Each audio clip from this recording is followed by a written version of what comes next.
कुछ शब्द बहुत छोटे होते हैं लेकिन उनका असर बहुत बड़ा होता है। ये शब्द ना सिर्फ हमारे सोचने का तरीका बदलते हैं बल्कि हमारा पूरा जीवन बदल देते हैं। आज मैं आपको ऐसे ही 5 शब्द बताने वाली हूँ जो श्री कृष्ण ने गीता में कहे हैं। ऐसे शब्द जिसे अगर आपने सच में समझ लिया तो आप पहले जैसे नहीं रहेंगे। ये वीडियो कोई साधारण वीडियो नहीं है, ये एक यात्रा है, आपके अंदर की ओर की यात्रा, जहां से असली शक्ति निकलती है। तो चलिए इस यात्रा की शुरुआत करते हैं पहले शब्द से, जो कि है श्रद्धा। श्रद्धा का मतलब है सच्चा भरोसा, बिना देखे भी यकीन करना। जब हालात आपके खिलाफ हो और फिर भी आप अपने अंदर की आवाज़ सुने तो समझो वहाँ श्रद्धा है। श्री कृष्ण कहते हैं जिसे श्रद्धा है उसे ज्ञान जरूर मिलता है, क्योंकि जब दिल में भरोसा होता है तो रास्ते अपने आप बनने लगते हैं। सोचिए, अगर अर्जुन को श्री कृष्ण पर श्रद्धा नहीं होती तो क्या वो युद्ध लड़ पाते? क्या वो अपने डर, अपने दुख से बाहर आ पाते? नहीं ना। उन्होंने बस अपनी आंखें बंद की और बस कृष्ण के भरोसे पर सब कर लिया। यही श्रद्धा है। जब सब कुछ टूटने लगे तो खुद पर, अपने कर्म पर और उस ऊपर वाले पर विश्वास रखना, यही सच्ची श्रद्धा है। श्रद्धा रखो, अगर तुम चलोगे तो रास्ता भी बनेगा, अगर तुम भरोसा रखोगे तो चमत्कार भी होगा। बढ़ते हैं दूसरे शब्द पर, समत्व। समत्व यानी कि जब अंदर तूफान चल रहा हो फिर भी बाहर से शांत दिखो। जब जीत मिल जाती है तो घमंड ना हो, और जब हार मिलती है तो हिम्मत ना टूटे। समत्व का मतलब है मन का संतुलन। भागवत गीता के 2 अध्याय में श्री कृष्ण कहते हैं मन का संतुलन ही असली योग है।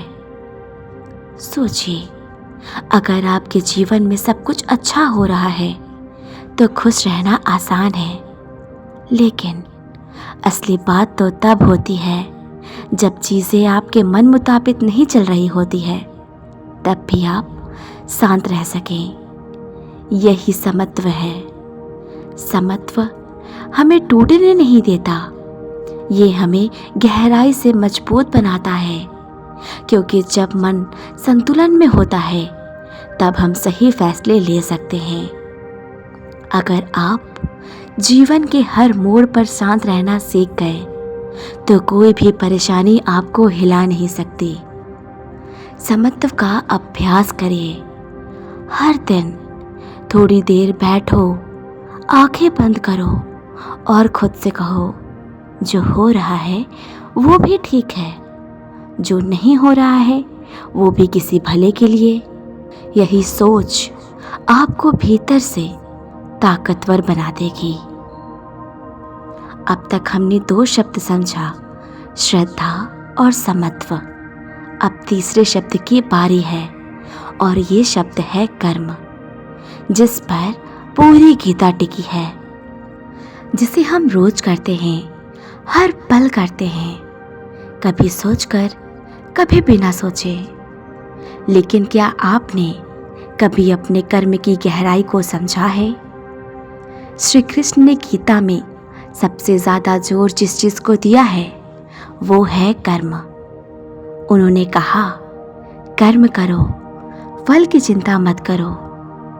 क्योंकि जब हम काम करते हैं लेकिन मन में डर, शक या क्योंकि जब हम काम करते हैं लेकिन मन में डर, शक या लालच लिए हुए तो उस काम का असर भी अधूरा रह जाता है। लेकिन जब हम निष्काम भाव से कर्म करते हैं तो हम अपने आप को ब्रह्मांड से जुड़ पाते हैं और तब चमत्कार शुरू हो जाता है। सोचो, कोई फूल खुशबू देता है लेकिन बदले में कुछ नहीं मांगता, वो बस अपना कर्म करता है। सूरज रोज निकलता है बिना शिकायत, बिना शर्त, क्योंकि वो जानता है उसका काम है रोशनी देना। वैसे ही हमारा भी एक कर्म है, अपने हिस्से में प्रकाश फैलाना, अपने हिस्से का प्रकाश फैलाना। जब आप कर्म पर फोकस करते हो तो डर, टेंशन या बेचैनी अपने आप कम हो जाती है, क्योंकि अब आप बाहर के रिजल्ट से नहीं, अंदर की शांति से जुड़ गए हैं। कर्म का मतलब सिर्फ नौकरी या काम नहीं है। हर मुस्कान, हर मदद, हर भावना, ये सब कर्म है। तो सोचिए, आज आप कौन सा कर्म कर रहे हैं? अब जानते हैं चौथा शब्द, निष्काम। ये शब्द एक शब्द नहीं है, ये जीवन जीने की कला है। इसका मतलब होता है बिना किसी स्वार्थ के, बिना किसी लालच के, बिना मैं क्या पाऊंगा की सोच से करना। आज हम हर काम के पीछे कुछ ना कुछ चाहते हैं। प्यार के बदले प्यार, मदद के बदले मदद, कर्म के बदले रिजल्ट। लेकिन जब ये सब नहीं मिलता तो हम टूट जाते हैं। श्री कृष्ण यही तो समझा रहे थे अर्जुन को कि जब तक तुम अपने कर्मों में स्वार्थ जोड़ते रहोगे तब तक तुम सच में मुक्त नहीं हो सकते हो। जब आप बिना किसी उम्मीद के किसी काम को करते हैं तो वो एहसास शब्दों से परे होते हैं। वहीं से सच्ची खुशी, सच्ची आत्मा की तृप्ति शुरू होती है। निष्काम होने का मतलब ये नहीं है कि आप कुछ चाहो ही मत, बल्कि इसका मतलब है जो भी चाहो उनमें चिपकाव ना हो, अर्थात लगाव ना हो। कर्म करो, सपना देखो, आगे बढ़ो, लेकिन अगर वैसा ना हो पाए तो टूटो मत, क्योंकि हो सकता है उससे भी अच्छा तुम्हारे लिए लिखा गया हो। बस यही भाव, निष्काम भाव है, आपको ब्रह्मांड से जोड़ता है। सच्चा प्रेम वही है जो बिना शर्त का होता है। सच्चा कर्म वही है जो बिना लालच का हो, और सच्चा जीवन वही है जो निष्काम हो। अब वक्त है उस पांचवें और अंतिम शब्द का जो इन सभी को एक सूत्र में बांधता है। वो शब्द है स्वधर्म, यानी खुद की पहचान, खुद का रास्ता, खुद का शब्द। आज हम दुनिया की बातों में उलझे हुए हैं। कभी लोग क्या कहेंगे, कभी किसी की मंजिल ज़्यादा चमकदार लगती है, लेकिन गीता एक ही बात को दोहराती है, स्वधर्म करो। अपने धर्म में मर जाना ही महान है। दूसरों की नकल में जिंदगी मत गवाओ। जो तुम्हारा है, जो तुम्हारे भीतर से आता है, वही तुम्हारा स्वधर्म है। अगर किसी का स्वधर्म शिक्षक बनना है तो वो बिजनेस में कभी संतुष्ट नहीं होगा।